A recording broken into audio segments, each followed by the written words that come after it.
বিসমিল্লাহির রহমানির রহিম।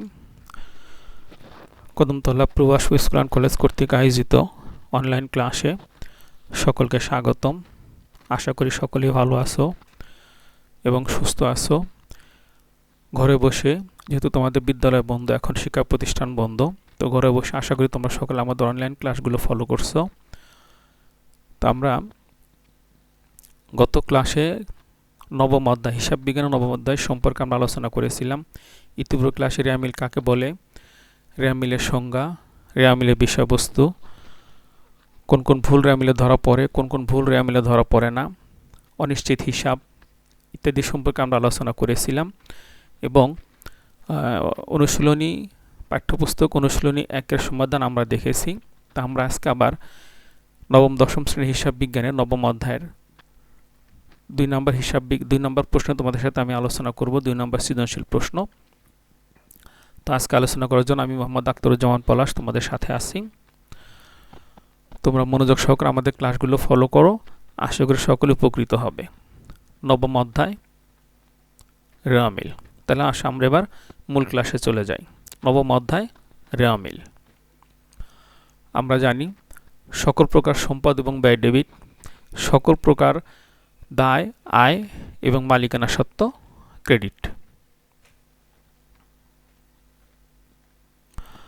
আজকে আমাদের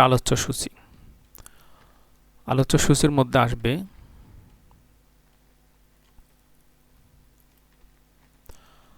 রেওয়া মিলে কোন কোন দফা অন্তর্ভুক্ত হবে না তার মোট পরিমাণ নির্ণয় সম্পর্কে আমরা আজকে জানব। রেওয়া মিলে কোন কোন দফা অন্তর্ভুক্ত হবে না তার মোট পরিমাণ নির্ণয়।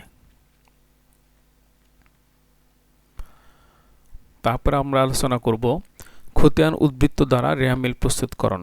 কিভাবে খতিয়ান উদ্বৃত্ত দ্বারা রেওয়া মিল তৈরি করা হয় সে সম্পর্কে আজকে আমরা ধারণা পাব।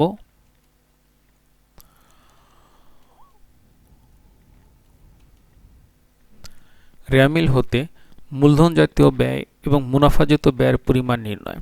অর্থাৎ আমরা যে রেওয়া মিলটি তৈরি করব সেই রেওয়া মিল থেকে কিভাবে মুনাফাজাত আয়, ব্যয় এবং মুনাফাজাত মূলধন জাতীয় ব্যয় নির্ণয় করা যায় সে সম্পর্কে আজকে আমরা ধারণা পাব।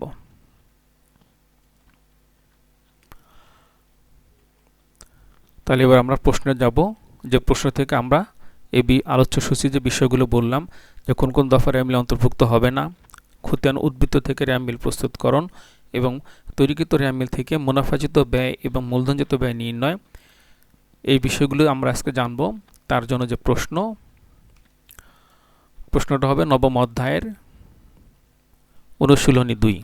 ইতিপূর্বে আমরা অনুশীলনী 1 সম্পর্কে আলোচনা করেছি। আজকে আমরা দেখব অনুশীলনী 2। অনুশীলনী 2 এর প্রশ্ন আছে এরকম: জুবিলি এন্টারপ্রাইজের 2017 সালের 31 ডিসেম্বর তারিখের খতিয়ান উদ্বৃত্তগুলো নিম্নরূপ। জুবিলি এন্টারপ্রাইজের 2017 সালের 31 ডিসেম্বর তারিখের হিসাবের উদ্বৃত্তগুলো নিম্নরূপ। হিসাবের নাম এবং পরিমাণ বা টাকা: মূলধন 1,50,000 টাকা, আসবাবপত্র 50,000 টাকা, সাজসজ্জা, আসবাবপত্র ও সাজসজ্জা 50,000 টাকা, প্রাপ্য বিল 30,000 টাকা, প্রদেয় বিল 25,000 টাকা, সাধারণ সঞ্চিতি 5,000 টাকা। নগদ তহবিল 1/1/2017 অর্থাৎ প্রারম্ভিক 6,000 টাকা। মজুত পণ্য 1/1/2017 অর্থাৎ প্রারম্ভিক মজুত পণ্য 40,000 টাকা। কুঋণ 5,000 টাকা, কুঋণ বা অনাদায়ী দেনা 5,000 টাকা। কুঋণ সঞ্চিতি 3,000 টাকা। দালান কোঠা 45,000 টাকা। দেনাদার 30,000 টাকা, পাওনাদার 25,000 টাকা, বেতন 5,000 টাকা, অনুপার্জিত সেবায় 3,000 টাকা। ব্যাংক জমাতিরিক্ত 2,000 টাকা। নগদ তহবিল 31/12/2017 অর্থাৎ সমাপনী নগদ তহবিল 10,000 টাকা। বীমা 8,000 টাকা। মজুত পণ্য 31/12/2017 35,000 টাকা। এই ছিল আমাদের খতিয়ান উদ্বৃত্ত, অর্থাৎ যে হিসাব থেকে বা খতিয়ান উদ্বৃত্ত থেকে আমরা রেমিল তৈরি করব তার প্রশ্ন। আমরা প্রশ্নটা আরেকবার দেখি। মূলধন 1,50,000 টাকা, আসবাবপত্র সাজসজ্জা 50,000 টাকা, প্রাপ্য বিল 30,000 টাকা, প্রদেয় বিল 25,000 টাকা, সাধারণ সঞ্চিতি 5,000 টাকা, নগদ তহবিল 1/1/17 6,000 টাকা, মজুত পণ্য 1/1/2017 40,000 টাকা, কুরিন 5,000 টাকা, কুরিন সঞ্চিতি 3,000 টাকা, দালান কোঠা 45,000 টাকা, দেনাদার 30,000 টাকা, পাওনাদার 25,000 টাকা, বেতন 5,000 টাকা, অনুপার্জিত সেবা আয় 3,000 টাকা, ব্যাংক জমা অতিরিক্ত 2,000 টাকা, নগদ তহবিল 31/12/2017 10,000 টাকা, বিমা 8,000 টাকা, মজুত পণ্য 31/12/2017 অর্থাৎ সমাপনী মজুত পণ্য 35,000 টাকা। এই ছিল আমাদের খতিয়ান হিসেবের উদ্বৃত্ত। তো এখান থেকে আমাদের যে করণীয় যে বিষয়গুলো আমরা আলোচনা করব সেগুলো আমরা একবার দেখি। ক, জুবিলি এন্টারপ্রাইজের রেয়া মিলে যে উদ্বৃত্তগুলো অন্তর্ভুক্ত হবে না তার পরিমাণ নির্ণয় করো। জুবিলি এন্টারপ্রাইজের রেয়া মিলে যে উদ্বৃত্তগুলো অন্তর্ভুক্ত হবে না তার পরিমাণ কত? খ, উপযুক্ত উদ্বৃত্তগুলো দ্বারা জুবিলি এন্টারপ্রাইজের রেয়া মিল প্রস্তুত করো। গ, জুবিলি এন্টারপ্রাইজের মূলধন জাতীয় ব্যয় ও মুনাফা জাতীয় ব্যয়ের পরিমাণ নির্ণয়। এই ছিল আমাদের খতিয়ান উদ্বৃত্তগুলো লাগলে যে রেয়া মিল তৈরি করবো সেই রেয়া মিল থেকে আমাদের করণীয় যে বিষয়গুলো সম্পর্কে আমরা প্রথমে আলোচ্য সূচি হিসেবে আলোচনা করেছিলাম। এবার আমরা একে একে সমাধানগুলো দেখব। সমাধান। সমাধান ক। কয়ের প্রশ্ন ছিল জুবিলি এন্টারপ্রাইজের রেয়া মিলে যেসব দফা অন্তর্ভুক্ত হবে না তার মোট পরিমাণ নির্ণয়। রেয়া মিলে কোন কোন দফা অন্তর্ভুক্ত হবে না এই বিষয় সম্পর্কে আমরা ইতিপূর্বে ক্লাসে আলোচনা করেছিলাম। তো যে বিষয়গুলো অন্তর্ভুক্ত হবে না আমরা সেগুলো আরেকবার একটু দেখি। তোমাদের সুবিধার্থে আমি বলতেছি যেসব হিসাব রেয়া মিলে আসবে না তার মধ্যে আসবে সমাপনী মজুত পণ্য, প্রারম্ভিক ব্যাংক জমা, প্রারম্ভিক হাতে নগদ, সম্ভাব্য দায় বা সম্ভাব্য সম্পদ, সমাপনী মণিহারি। সাধারণত এই বিষয়গুলি রেয়া মিলে অন্তর্ভুক্ত হয় না। সমাপনী মজুত পণ্য, প্রারম্ভিক ব্যাংক জমা, প্রারম্ভিক হাতে নগদ, সম্ভাব্য দায় বা সম্ভাব্য সম্পদ, সমাপনী মণিহারি এই বিষয়গুলো রেয়া মিলে অন্তর্ভুক্ত হবে না। এবার আমরা দেখব আমাদের যে প্রশ্ন সেই প্রশ্নে এই ধরনের কোন আইটেম বা দফা আছে কিনা। এই ছিল আমাদের প্রশ্ন। এখানে খেয়াল করো নগদ তহবিল 1/1/2017 1/1 মানে প্রারম্ভিক। তার নগদ তহবিল 1/1/2017 অর্থাৎ প্রারম্ভিক নগদ তহবিল প্রশ্নে ছিল 6,000 টাকা। এটা রেয়া মিলে অন্তর্ভুক্ত হবে না। তারপর আমাদের প্রশ্ন ছিল মজুত পণ্য 31/12/2017 অর্থাৎ সমাপনী মজুত পণ্য রেয়া মিলে অন্তর্ভুক্ত হবে না। এর পরিমাণ ছিল 35,000 টাকা।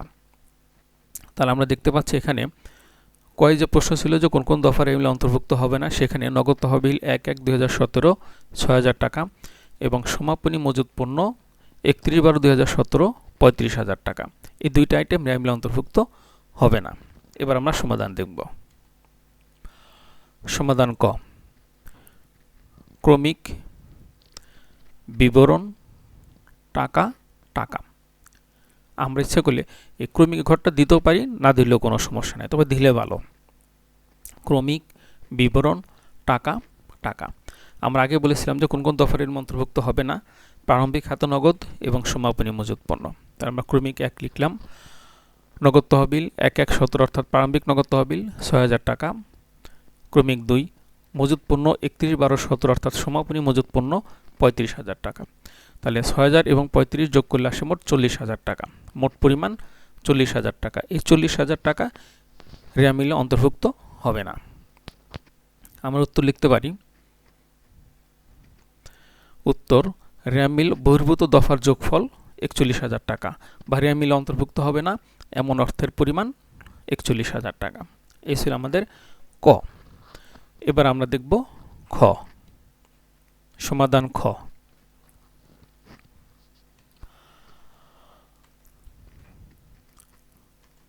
ক্ষয় প্রশ্ন ছিল র্যামিল প্রস্তুতকরণ, অর্থাৎ যে ক্ষুদ্রায়ন উদ্বৃত্তগুলো প্রশ্নে দেওয়া আছে সেই ক্ষুদ্রায়ন উদ্বৃত্তগুলোর আলোকে র্যামিল প্রস্তুত করা হবে। তো র্যামিল প্রস্তুত করে আমরা ইতিপূর্বে ক্লাসে আলোচনা করেছি র্যামিল কীভাবে প্রস্তুত করতে হয়, কোন আইটেমগুলো কোন দফাগুলো ডেবিট হয়, কোন আইটেমগুলো ক্রেডিট হয়, এই সম্পর্কে তোমাদের একটি ধারণা দেওয়ার চেষ্টা আমরা করেছি। আশা করি তোমাদের সকলেরই খেয়াল আছে, মনে আছে। তাহলে আবার আমরা দেখব র্যামিল প্রস্তুতকরণ। প্রথমে আমরা দেখি র্যামিলের ছক, যে ছকের সাহায্যে আমরা র্যামিল প্রস্তুত করব। প্রতিষ্ঠানের নাম, র্যামিল, কত সালের কত তারিখের র্যামিল। এবং র্যামিলের ছকটা হবে এরকম, প্রথমে ক্রমিক, হিসাবে শিরোনাম, খতিয়ান পৃষ্ঠা, ডেবিট টাকা, ক্রেডিট টাকা। আমরা খতিয়ান পৃষ্ঠাকে সংক্ষেপে খপ্রি বলে থাকি। এই হলো র্যামিলের ছক। এই ছকের আলোকে আমরা প্রশ্নের যে প্রদত্ত খতিয়ান উদ্বৃত্ত সেখান থেকে র্যামিল প্রস্তুত করব। তার আগে আমরা প্রশ্নটা আরেকবার দেখি। আমরা যে প্রশ্ন ছিল সে প্রশ্নটা দেখতেছি। এখান থেকে আমরা দেখব কোন আইটেমগুলো ডেবিট এবং কোন আইটেমগুলো ক্রেডিট হয়। প্রথমে আছে মূলধন ১,৫০,০০০ টাকা, মূলধন ক্রেডিট।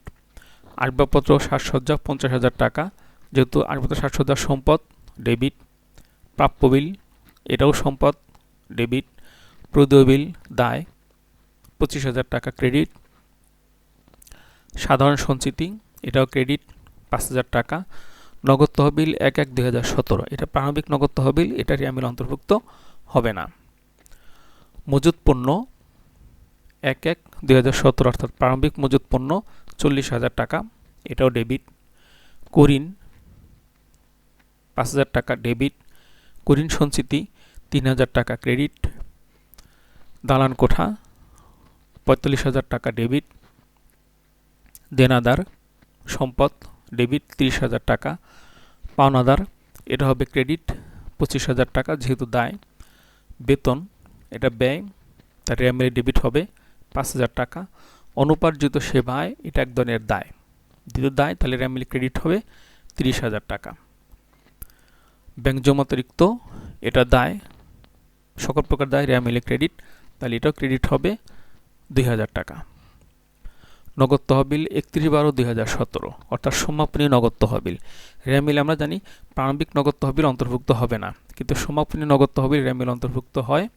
তার পরিমাণ ছিল ১০,০০০ টাকা, যেহেতু সম্পদ, ডেবিট। বিমা ব্যয়, তার ডেবিট হবে ৮,০০০ টাকা। মজুত পণ্য ৩১/১২/২০১৭, অর্থাৎ সমাপনী মজুত পণ্য। সমাপনী মজুত পণ্যের র্যামিলে অন্তর্ভুক্ত হবে না। এই ছিল আমাদের প্রশ্ন, এবং সেখান থেকে কোন আইটেমগুলো ডেবিট হবে, কোন আইটেমগুলো ক্রেডিট হবে, এই বিষয় সম্পর্কে আমি তোমাদেরকে ধারণা দিলাম। এবার আমরা মূল অঙ্কে চলে যাব। সমাধান খ, র্যামিল প্রস্তুতকরণ। আমরা দেখেছিলাম প্রথমে ব্যক্তি বা প্রতিষ্ঠানের নাম লিখতে হবে, তারপর র্যামিল, তারপর তারিখ লিখতে হয়। তা আমরা প্রথমে লিখলাম জুবিলি এন্টারপ্রাইজের র্যামিল ৩১ ডিসেম্বর ২০১৭। ক্রমিক, হিসাবে শিরোনাম, খতিয়ান পৃষ্ঠা, ডেবিট টাকা, ক্রেডিট টাকা। ক্রমিক ১, মূলধন ক্রেডিট ১,৫০,০০০ টাকা। আসবাবপত্র ও সাজসজ্জা ডেবিট ৫০,০০০ টাকা। প্রাপ্য বিল ডেবিট ৩০,০০০ টাকা। প্রদেয় বিল ক্রেডিট ২৫,০০০ টাকা। সাধারণ সঞ্চিতি ক্রেডিট ৫,০০০ টাকা। মজুত পণ্য ১/১/২০১৭, অর্থাৎ প্রারম্ভিক মজুত পণ্য, ডেবিট ৪০,০০০ টাকা। কুঋণ ডেবিট ৫,০০০ টাকা। কুঋণ সঞ্চিতি ক্রেডিট ৩,০০০ টাকা। দালান কোঠা ডেবিট ৪৫,০০০ টাকা। দেনাদার ডেবিট ৩০,০০০ টাকা। পাওনাদার ক্রেডিট ২৫,০০০ টাকা। বেতন ডেবিট ৫,০০০ টাকা। অনুপার্জিত সেবা আয় ক্রেডিট ৩,০০০ টাকা, ব্যাংক জমাতিরিক্ত ক্রেডিট ২,০০০ টাকা, নগদ তহবিল ৩১/১২/২০১৭ অর্থাৎ সমাপনী নগদ তহবিল, এটা সম্পদ, ডেবিট ১০,০০০ টাকা, বিমা ডেবিট ৮,০০০ টাকা। আমরা এ পর্যন্ত খতিয়ান যে উদ্বৃত্তগুলো প্রশ্নে দেওয়া আছে, যদি সবগুলো আমরা ডেবিট আইটেমগুলো ডেবিট দিকে লিখি এবং ক্রেডিটগুলো ক্রেডিট দিকে লিখলাম, তো ডেবিট দিক যোগ করলে যোগফল আসে ২,২৩,০০০ টাকা, কিন্তু ক্রেডিট দিকে যোগফল আসে ২,১৩,০০০ টাকা, অর্থাৎ ১০,০০০ টাকা গরমিল। ডেবিট দিকে যোগফল ২,২৩,০০০ টাকা, কিন্তু ক্রেডিট দিক যোগ করলে আসবে ২,১৩,০০০ টাকা, অর্থাৎ ১০,০০০ টাকা ক্রেডিট দিকে কম আছে। আমরা জানি রেমিলের ডেবিটগুলো ডেবিট দিকে এবং ক্রেডিটগুলো ক্রেডিট দিকে শুদ্ধভাবে বসানোর পর যদি রেমিল না মিলে, সেক্ষেত্রে অনিশ্চিত বা গরমিল হিসাব লিখে রেমিল সাময়িকভাবে বন্ধ করা হয়, অর্থাৎ মিলে দেখানো হয়। তো এখানে যেহেতু ডেবিট দিকের যোগফল ২,২৩,০০০ টাকা, ক্রেডিট দিকের যোগফল ২,১৩,০০০ টাকা, তাহলে আমরা লিখলাম ক্রেডিট দিকে ১০,০০০ টাকা অনিশ্চিত হিসাব। অনিশ্চিত হিসাব ক্রেডিট দিকে ১০,০০০ টাকা লিখে আমরা ডেবিট এবং ক্রেডিট উভয় দিকের যোগফল দেখাইলাম ২,২৩,০০০ টাকা। মূলত ক্রেডিট দিকে ১০,০০০ টাকা কম ছিল যোগফল, এই কমটাকে আমরা বলতেছি অনিশ্চিত হিসাব, যেটা আমরা প্রথম ক্লাসে তোমাদের সঙ্গে আমরা আলোচনা করেছিলাম যে অনিশ্চিত হিসাব কখন লিখব, কিভাবে লিখব। এই ছিল আমাদের খতিয়ান উদ্বৃত্তর আলোকে রেমিল প্রস্তুতকরণ। আমরা এটা এক নজর একবার দেখি। মূলধন ক্রেডিট ১,৫০,০০০ টাকা, আসবাবপত্র ডেবিট ৫০,০০০ টাকা, প্রাপ্য বিল ডেবিট ৩০,০০০ টাকা, প্রদেয় বিল ক্রেডিট ২৫,০০০ টাকা, সাধারণ সঞ্চিতি ক্রেডিট ৫,০০০ টাকা, মজুত পণ্য ডেবিট প্রারম্ভিক মজুত পণ্য ডেবিট ৪০,০০০ টাকা, কুরিন ডেবিট ৫,০০০ টাকা, কুরিন সঞ্চিতি ক্রেডিট ৩,০০০ টাকা, দালান কোঠা ডেবিট ৪৫,০০০ টাকা, দেনাদার ডেবিট ৩০,০০০ টাকা, পাওনাদার ক্রেডিট ২৫,০০০ টাকা, বেতন ডেবিট ৫,০০০ টাকা, অনুপার্জিত সেবায় ক্রেডিট ৩,০০০ টাকা, ব্যাংক জমাতিরিক্ত ক্রেডিট ২,০০০ টাকা, নগদ তহবিল ৩১/১২/২০১৭ অর্থাৎ সমাপনী নগদ তহবিল সম্পদ ডেবিট ১০,০০০ টাকা, বিমা ডেবিট ৮,০০০ টাকা। আমরা ডেবিট দিক যোগ করলে যোগফল আসবে ২,২৩,০০০ টাকা এবং ক্রেডিট দিক যোগ করলে যোগফল আসবে ২,১৩,০০০ টাকা, অর্থাৎ ১০,০০০ টাকা ক্রেডিট দিকে ঘাটতি কম। এই কম টাকা বা কমটা বা অনেক ঘাটতিটাকে আমরা বলতেছি অনিশ্চিত হিসাব। আমরা গরমিল হিসাব লিখলেও পারবো। গরমিল হিসাব বা অনিশ্চিত হিসাব ক্রেডিট দিকে ১০,০০০ টাকা। ১০,০০০ টাকা বসানোর ফলে ডেবিট এবং ক্রেডিট উভয় দিকের যোগফল আসলো ২,২৩,০০০ টাকা ডেবিট এবং ক্রেডিট দিকের যোগফল ২,২৩,০০০ টাকা। যখন এরকম অনিশ্চিত বা গরমিল হিসাব আসবে, আমাদের একটি টিকা লিখতে হয়। আমি তোমাদেরকে সেই টিকাটা দেখিয়ে দিচ্ছি কিভাবে আমরা লিখব। উত্তর রেয়ামিলের যোগফল ২,২৩,০০০ টাকা, অনিশ্চিত হিসাব ১০,০০০ টাকা ক্রেডিট, অর্থাৎ ক্রেডিট দিকে ১০,০০০ টাকা অনিশ্চিত বা গরমিল হিসাবে আছে। আর টিকাটা লিখতে হবে এভাবে, রেয়ামিলের ডেবিট এবং ক্রেডিট উভয় দিকের পার্থক্যকে অনিশ্চিত হিসাবে দেখানো হলো। যখন রেয়ামিল এরকমভাবে অনিশ্চিত হিসাবে আসবে, সেটা ডেবিট দিকে আসুক বা ক্রেডিট দিকে হোক, যদি একটি টিকা দিতে হয়, টিকাটা হবে এরকম, রেয়ামিলের ডেবিট এবং ক্রেডিট উভয় দিকের পার্থক্যকে অনিশ্চিত হিসাবে দেখানো হলো। এই ছিল আমাদের ক্ষয়ের অ্যান্সার, অর্থাৎ খতিয়ান উদ্বৃত্তগুলোর আলোকে রেয়ামিল প্রস্তুতকরণ। এবার আমরা দেখব সমাধান গ। সমাধান গ।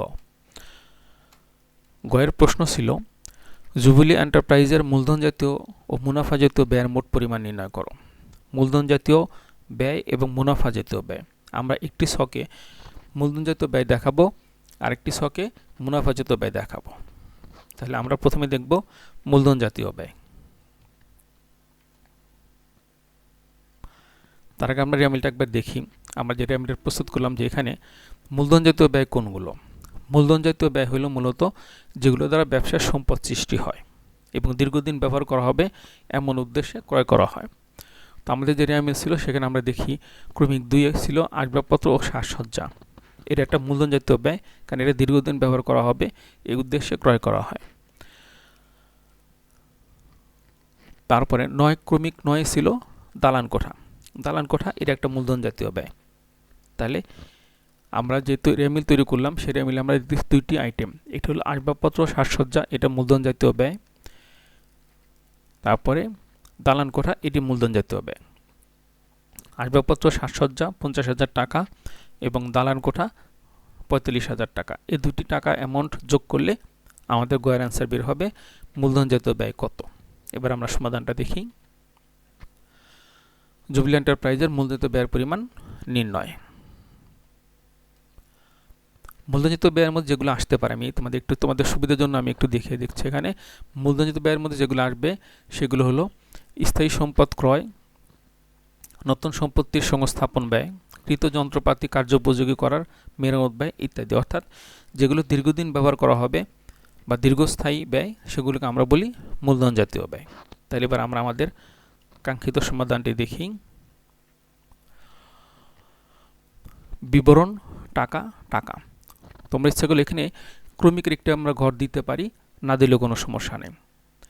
বিবরণ করে আমরা লিখলাম দালান কোঠা 45,000 টাকা, আসবাবপত্র সাজসজ্জা 50,000 টাকা। দুটি যোগ করলে বের হইল 95,000 টাকা। এই ছিল আমাদের গয়ের সমাধান। মোট মূলধন জাতীয় ব্যয় 95,000 টাকা। জুবিলি এন্টারপ্রাইজের মুনাফা জাতীয় ব্যয় নির্ণয় এবার আমরা দেখব। প্রথম অংশে আমরা মূলধন জাতীয় ব্যয় নির্ণয় করলাম, দ্বিতীয় অংশে আমরা মুনাফা জাতীয় ব্যয়ের পরিমাণ নির্ণয় করব। সমাধান গ, মুনাফা জাতীয় ব্যয়। মুনাফা জাতীয় ব্যয়ের সূত্র আমরা এর আগে ক্লাসে আমরা আলোচনা করেছি, তোমাদের সুবিধাতে আমি আরেকবার দেখাচ্ছি। এখানে মুনাফা জাতীয় ব্যয়ের সূত্র বিক্রিত পণ্যের ব্যয়, তার সঙ্গে যোগ হবে অন্যান্য পরোক্ষ খরচ। বিক্রিত পণ্যের ব্যয়, তার সঙ্গে যোগ হবে অন্যান্য পরোক্ষ খরচ। এবার আমরা দেখব বিক্রিত পণ্যের ব্যয়ের সূত্র। বিক্রিত পণ্যের ব্যয়ের সূত্রের মধ্যে আসবে প্রারম্ভিক মজুত পণ্য যোগ ক্রয় সংক্রান্ত খরচ মাইনাস সমাপনী মজুত পণ্য। বিক্রিত পণ্যের ব্যয় ইকুয়াল টু প্রারম্ভিক মজুত পণ্য যোগ ক্রয় সংক্রান্ত খরচ মাইনাস সমাপনী মজুত পণ্য। এই সূত্রের আলোকে আমরা বিক্রিত পণ্যের ব্যয় নির্ণয় করব। আমরা আমাদের তৈরিকৃত যে রেমিল সেখানে আমরা দেখি আমাদের সূত্রটা ছিল প্রারম্ভিক মজুত পণ্য যোগ ক্রয় সংক্রান্ত খরচ মাইনাস সমাপনী মজুত পণ্য। আমরা দেখি আমাদের এই রেমিলে এই যে আইটেম কোনটা কোনটা আছে। এখানে 6 নম্বর ক্রমিকে ছিল মজুত পণ্য 1/1/2017, অর্থাৎ প্রারম্ভিক মজুত পণ্য 40,000 টাকা। তাহলে আমাদের প্রায় আমরা এখানে দেখলাম প্রারম্ভিক মজুত পণ্য 40,000 টাকা দেয়া আছে, কিন্তু আমাদের তৈরিকৃত যে রেমিল সেখানে ক্রয় নাই এবং ক্রয় সংক্রান্ত কোনো খরচও এখানে দেয়া নাই, কিন্তু সমাপনী মজুত পণ্য ছিল। তাহলে আমরা প্রারম্ভিক মজুত পণ্য থেকে সমাপনী মজুত পণ্যটা মাইনাস করব, বের হবে বিক্রিত পণ্যের ব্যয়। এর সঙ্গে আমরা অন্যান্য পরোক্ষ খরচ যোগ করব। এখানে অন্যান্য পরোক্ষ খরচের মধ্যে আছে 7 নম্বর আইটেমে কুরিন। ক্রমিক 8-এ দেওয়া আছে কুরিন সঞ্চিতি। সাধারণত কুরিন থেকে কুরিন সঞ্চিতিরা আমরা বিয়োগ করে দেখাবো। এটা ব্র্যাকেটে আমরা দেখাতে পারি অথবা অঙ্কের ভিতরে আমরা বিয়োগ চিহ্নিত দেখালেও কোনো সমস্যা হবে না। তাহলে অন্যান্য পরোক্ষ ব্যয়ের মধ্যে আসতেছে কুরিন সঞ্চিতি, বেতন, বীমা। কুরিন সঞ্চিতি, বেতন, বীমা, এ হলো অন্যান্য পরোক্ষ ব্যয়। তাহলে আমরা সমাধানটা দেখি। প্রথমে আমরা বিক্রিত পণ্যের ব্যয় নির্ণয় করব, তার সঙ্গে অন্যান্য পরোক্ষ খরচ যোগ করব। দেখো তোমাদের সমাধানটা আমরা দেখি।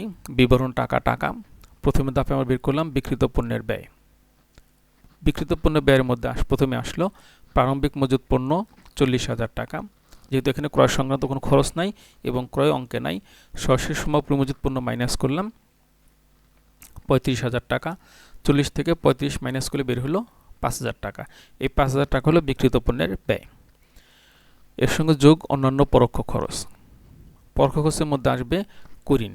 আমি আগে বলেছিলাম যে কুরিনকে আমরা কুরিন থেকে কুরিন সঞ্চিতিটা বিয়োগ করে দেখাবো, অথবা আলাদা নিচে মাইনাস করে দেখালেও চলবে। আমরা ব্র্যাকেটে দেখাই দিলাম কুরিন ছিল 5,000 টাকা, কুরিন সঞ্চিতি ছিল 3,000 টাকা। 5,000 থেকে 3,000 টাকা মাইনাস করলে কুরিন বাবদ মোট খরচ আসলো 2,000 টাকা। বেতন 5,000 টাকা, বিমা 8,000 টাকা। অন্যান্য খরচের মধ্যে আসলো কুরিন, বেতন, বিমা। এবার কুরিন, বেতন, বিমা, কুরিন ছিল 2,000 টাকা, বেতন 5,000 টাকা, বিমা 8,000 টাকা, সবগুলো যোগ করলে আসতেছে 15,000 টাকা। তাহলে প্রথম অংশে আমরা বিক্রিত পণ্যের ব্যয় পেলাম 5,000 টাকা, দ্বিতীয় অংশে অন্যান্য খরচের যোগফল আমরা পেলাম 15,000 টাকা। বিক্রিত পণ্যের ব্যয় এবং অন্যান্য পরোক্ষ খরচ যোগ করলে মোট যোগফল আসে 20,000 টাকা। 5,000, 15,000, 20,000 টাকা। তাহলে মুনাফাজিত মোট ব্যয় 20,000 টাকা। এই ছিল আমাদের গয়ের সমাধান। প্রথম অংশ আমরা বের করলাম মূলধন জাতীয় ব্যয়, দ্বিতীয় অংশ আমরা বের করলাম মুনাফা জাতীয় মোট ব্যয় 20,000 টাকা। উত্তর: মূলধন জাতীয় ব্যয়ের পরিমাণ 95,000 টাকা এবং মুনাফাজাত ব্যয়ের পরিমাণ 20,000 টাকা। আমাদের গয়ের সমাধান শেষ। তাহলে আমরা কয়ের সমাধান দেখলাম, ক্ষয়ের সমাধান দেখলাম, সর্বশেষে আমরা গয়ের সমাধান দেখলাম। আশা করি তোমরা সকলেই বুঝতে পারছো। তো এবার ফর প্র্যাকটিস, অর্থাৎ তোমাদের এই প্রশ্নের আলোকে আমি সংক্ষিপ্ত একটি বাড়ি কাজ তোমাদেরকে দিচ্ছি, যেটা তোমাদের বাসায় প্র্যাকটিস করো, আশা করি তোমাদের উপকৃত হবে।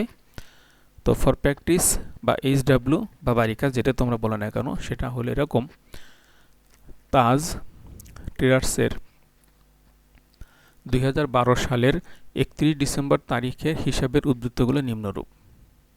মূলধন 1 লক্ষ টাকা, মজুত পণ্য 11/12 অর্থাৎ প্রারম্ভিক মজুত পণ্য 50,000 টাকা, ক্রয় 40,000 টাকা, মজুত পণ্য 31/12/2012 অর্থাৎ সমাপনী মজুত পণ্য 30,000 টাকা, কমিশন 25,000 টাকা, ব্যাংক জমা 1/1/12 অর্থাৎ প্রারম্ভিক ব্যাংক জমা 2,000 টাকা, সাধারণ সঞ্চিতি 12,000 টাকা, বিমা সেলামি 5,000 টাকা, উত্তোলন 4,000 টাকা, ব্যাংক জমা 31/12 অর্থাৎ প্রারম্ভিক ব্যাংক জমা 7,000 টাকা, পাওনাদার 60,000 টাকা, বাট্টা প্রাপ্তি 4,000 টাকা, প্রদেয় বিল 2,000 টাকা, বহি ফেরত 2,000 টাকা, নগদ তহবিল 15,000 টাকা, দেনাদার 1,000 টাকা।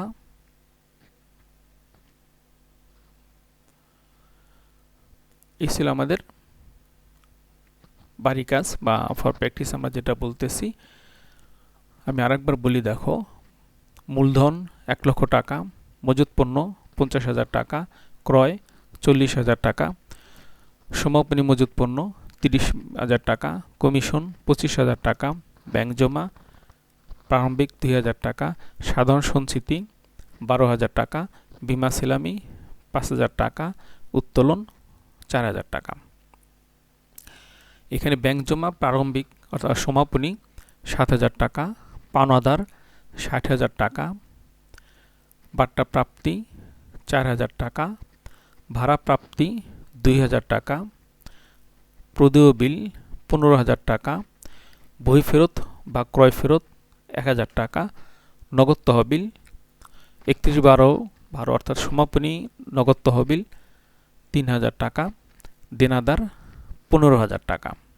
এখানে এই অংশে আমাদের টাকাটা একটু নিচে নেমে গেছে, আশা করি তোমরা সকলে বুঝতে পারবে এবং আমি ওভাবে তোমাদেরকে বুঝিয়ে দিলাম। এই ছিল আমাদের প্রশ্ন। এখান থেকে যে করণীয় সেটা হলো তাজ ট্রেডার্সের রেয়ামিলে যে সকল দফা অন্তর্ভুক্ত হবে না তার পরিমাণ নির্ণয় করো। খ, উপযুক্ত খতিয়ান উদ্বৃত্তগুলো দ্বারা তাজ ট্রেডার্সের একটি রেয়ামিল প্রস্তুত করো। গ, তাজ ট্রেডার্সের মুনাফাজাত আয় ও ব্যয় নির্ণয় করো। অর্থাৎ আমরা ইতিপূর্বে যে সমাধানটা করলাম এই সমাধানের আলোকেই সবগুলো প্রশ্ন। আমি তোমাদের সুবিধার্থে শুধু রেয়ামিল একটু বলে দিই, কোনটি ডেবিট হবে কোনটি ক্রেডিট হবে। মূলধন ক্রেডিট, মজুত পণ্য 1/1 অর্থাৎ প্রারম্ভিক মজুত পণ্য ডেবিট, ক্রয় ডেবিট, মজুত পণ্য 31/12 অর্থাৎ সমাপনী মজুত পণ্য, এটা রেয়ামিলে আসবে না। কমিশন ডেবিট, ব্যাংক জমা 1/1 প্রারম্ভিক রেয়ামিলে আসবে না। সাধারণ সঞ্চিতি ক্রেডিট, বিমা সেলামি ডেবিট, উত্তোলন ডেবিট। ব্যাংক জমা 31/12/12 অর্থাৎ সমাপনী ব্যাংক জমা ডেবিট 7,000 টাকা, পাওনাদার ক্রেডিট 60,000 টাকা, বাট্টা প্রাপ্তি ক্রেডিট 4,000 টাকা, ভাড়া প্রাপ্তি ক্রেডিট 2,000 টাকা, প্রদেয় বিল ক্রেডিট 15,000 টাকা, নগদ তহবিল ডেবিট, বই ফেরত ক্রেডিট 1,000 টাকা, নগদ তহবিল সমাপনী ডেবিট 3,000 টাকা, দেনাদার ডেবিট 15,000 টাকা। আবার খেয়াল করো, মূলধন ক্রেডিট, প্রারম্ভিক মজুত পণ্য ডেবিট, ক্রয় ডেবিট, কমিশন ডেবিট, সাধারণ সঞ্চিতি ক্রেডিট, বিমা সেলামি ডেবিট, উত্তোলন ডেবিট, ব্যাংক জমা সমাপনী ডেবিট, পাওনাদার ক্রেডিট, বাট্টা প্রাপ্তি ক্রেডিট, ভাড়া প্রাপ্তি ক্রেডিট, প্রদেয় বিল ক্রেডিট, বই ফেরত ক্রেডিট অর্থাৎ ক্রয় ফেরত, নগদ তহবিল সমাপনী ডেবিট, দেনাদার ডেবিট। আশা করি তোমরা সকলেই আমি যে বলে দিলাম এটার সাহায্যে র্যামিল প্রস্তুত করতে শিখবে।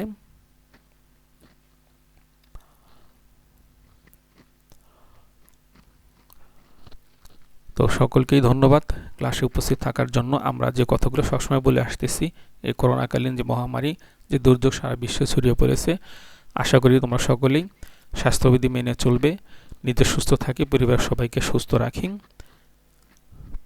পরবর্তী ক্লাসে আমরা তোমাদের 3 নম্বর র্যামিল অর্থাৎ পাঠ্যপুস্তকের 3 নম্বর সমাধান নিয়ে আমরা তোমাদের সামনে হাজির হব।